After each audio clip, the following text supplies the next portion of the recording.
If you are somebody that is thinking about getting backyard chickens, I want you to pause this video, stop, go get a pen and paper, because today's chicken keeper is going to drop all kinds of helpful chicken keeping information. Let's head to Grant Park, Atlanta, and I'm going to introduce to you my chicken keeping friend, Andy McKeegan. Andy is the only person that I know that has a chicken on top of his truck, and you have to see his coop.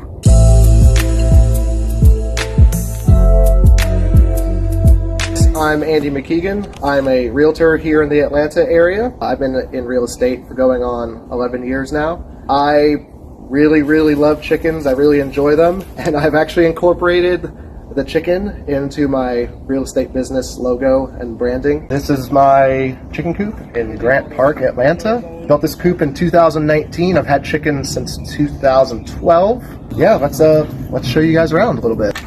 Show you guys some of the cool scenes.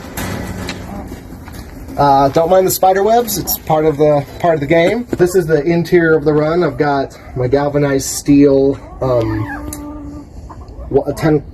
5-gallons, so 10-gallon total. I chose galvanized steel because I feel like it's easier to clean, doesn't smell, doesn't get as moldy and mildewy as some of the plastic ones do. There's an extra feeder because the bags of, I use organic, corn-free, soy-free feed that I buy from CityChick. And I have it delivered to my house, which makes life a lot easier when you have a 7-month-old baby. I've got my grandpa feeder here, and chickens have to come up and actually have to open this, stand on this to get their feed. So it keeps, not that rats get in here, but if they did, a rat would have a hard time getting into that. But more importantly, the chickens, they throw their feed all over the place if you have it just open air. So this keeps it so they don't waste as much feed, because they actually have to stand on this to get at their food, as opposed to in this, they'll just throw the feed all over the place. So it makes a big mess. As far as their bedding in here, I use cypress mulch with some First Saturday limes scattered in here to keep, give them something to dust in, keeps the mites down, again, keeps some of the bugs under control. But I prefer the mulch because it's not as dusty as, say, straw. It composts down pretty easily. You can put it in your garden. It also is really absorbent, so it absorbs the droppings, or if it gets wet in here for some reason, it just doesn't get as gross as a straw. They've got their little protected windows on each side, and this is open air through here, and obviously open air through here, and they can sleep on their roosting poles up top here if they choose. But this keeps it so that, again, ventilation. And in the wintertime, we have those rare days where it's in the teens. I'll throw some just some trash bags over this to kind of keep the draft off of them. But that's all. I mean, we had snow for 2 days, and then take them down. So super easy to adjust if needed. They have room underneath here that they can go get out of the sun. This coop is oriented south is this way, so they do get some morning sun and a little bit of evening sun. And if it's getting too hot over here, I've noticed that they will go underneath here and just hunker down for the afternoon, or take a dust bath like she's doing in the sun. We'll go around to where nest boxes are. I'll show you the interior. This is where I collect the eggs. So one thing about chickens, it's a little frustrating aspect about them. Give them a beautiful, curated place to lay their eggs. They decide they'll lay their eggs where they want to lay them. So I've had multiple plastic nest boxes, wooden nest boxes, the works. And I finally gave up on all that and just have a nice bedding area back here. And I pop this hatch open, drop it down, and I can access all through here where they lay their eggs. If I don't feel like going this way, I can come around to this door, and there's a matching door on the other side, so I can, for cleaning, I can blow or rake all the bedding out either side. But back here, makes it easy. I can just pop this door open. If they lay eggs in the corner, if they're laying eggs way back there, I can unfortunately crawl in here and try to get what I need to get out of the laying boxes back here. Installed a little chicken door for them so that they can get out into their uncovered exterior, not predator-proof area. Got to watch for hawks, but I've left all this privet to grow up so they have some place to hide if a hawk was to, which they do. Hawks do post up and watch them, so they know what to do. They hide, they run back inside. Rapid fire breeds. So we've got this is an Easter egger here, a lavender Orpington there. This is a Australorp. This is a black copper Moran. This beautiful bird is a Mille Fleur. Obviously this is a Silky, another Silky, another Easter egger there. Here comes my cochin, maybe, if she wants to come out.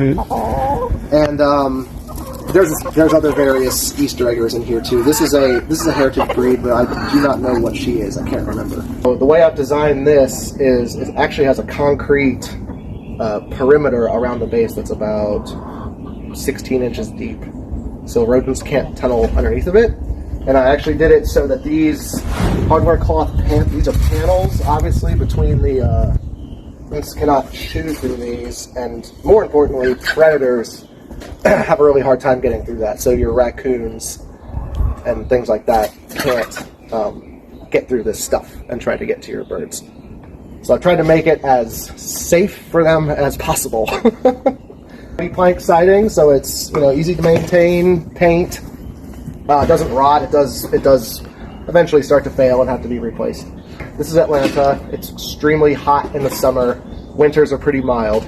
So the way I designed it is my chickens can roost outside in the summer if they want, and most of them do. They'll sit on these roosting poles out here. But they also have an open air roosting box back here where they lay their eggs, and they can sleep in there up high where there's ventilation, so that they're getting all the ventilation they need in the summertime, and they can lay their eggs in there. And I've enclosed the whole thing with a roof to keep it dry, keep the flies down, keep the smells down, and it just makes life for them a lot healthier. But they do have open air outdoor space to hang out in when I'm home, and I can keep an eye on them. I try to keep their water out of the sun, so because it starts to get smelly, it gets hot. They're not the cleanest animals in the world. They'll kick stuff into it, so I'm just trying to keep it cool for them. So I've oriented it so that the coop, their water can be back out of the sun, but they still have areas where they can sunbathe, because they do like to play in sun puddles and take their dust baths in the sun like anybody else on a nice day.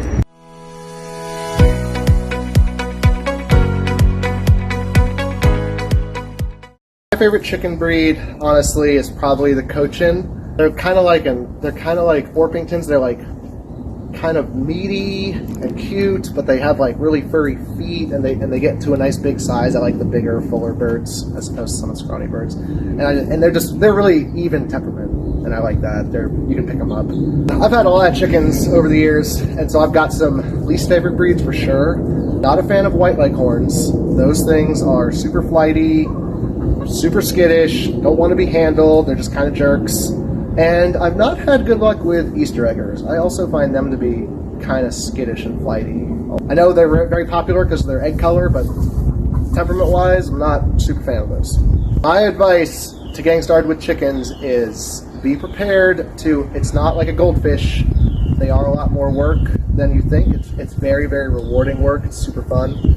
But you can't just stick them in your backyard and forget about them. They do require attention and care. Again, super rewarding, super fun, worth it. My other piece of advice that I've learned the hard way, and a lot of people have learned the hard way, is they are the bottom of the food chain. So you will lose birds to illness. You will lose them to predation. You just have to be prepared for that. And after you lose a couple, it sucks, but it just becomes part of the experience. Boy, and you wouldn't think there'd be a bunch, but my big three predators. Stray dogs have been a problem before. Obviously, if you have a fully fenced yard like we do here, it's not a problem, but I have in the past had stray dog kill a couple birds. Raccoons are a big one. Like I was saying earlier, you gotta keep the coop raccoon proof. They have little tensile little hands. They'll get in there and try to pull a chicken out if your gaps are too big. They can figure out how to open some of the doors if you're not careful. And then obviously hawks. There's hawks here all the time. They'll sit on the fence, they'll sit in the tree. And chickens, though, they're pretty smart. They are aware that they are there, and they sound the alarm and keep an eye on the sky.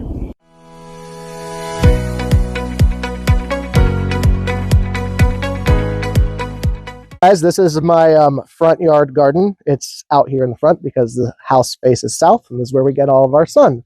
It's early March, so things are still a little sparse out here.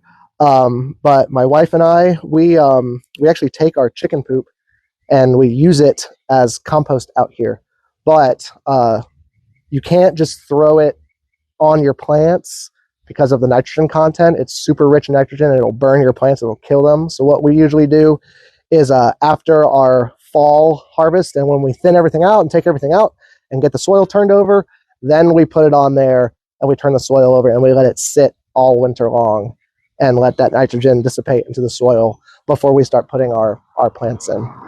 Again, it's a little early, so there's not much going on right now, but we have a fig that we just recently moved out here. It was in the backyard. It didn't like the lack of sun in the back because that's north facing. Same thing with our blueberries. We recently moved those out here, not just to have an edible garden in the front yard, but also blueberries are just really pretty. They get beautiful blooms in the spring. They get nice red leaves in the fall. They're just a nice edible shrub to have. Strawberries in between. That, I believe, is a volunteer sunflower from last year. This is some volunteer kale from last year. These are some beets. These are carrots. And then I believe that's a type of lettuce that we just put in over the weekend back there. But we'll have tomatoes and eggplant and squash and zucchini. We used to have corn and stuff out here, but that got a little intense. So we'll keep it low hedge vegetables for this coming summer.